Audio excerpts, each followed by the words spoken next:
Social media అంటే ప్రజల చేతిలో ఉండే ఫోనే. అంటే ఫోన్ ఉన్న ప్రతి ఒక్కరిని అరెస్ట్ చేస్తారా? ఎందుకు ఇంత భయం అవుతుందంటే 2008 డిసెంబర్ 7 నాడు ఎట్లా ముఖ్యమంత్రి అయిండు? ఈ సోషల్ మీడియా నమ్ముకొని, ఈ సోషల్ మీడియా వేసిన ఎంగిలి మెతుకుల మీద ముఖ్యమంత్రి అయిండు.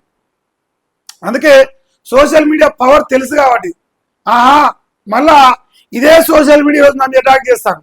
ఇదే సోషల్ మీడియా నీ చేతగాని పనుల పైన నేను పరిపాలనలో ఫెయిల్ అయినని చెప్పేసి ప్రపంచం మొత్తం చూపిస్తా ఉంది సోషల్ మీడియా.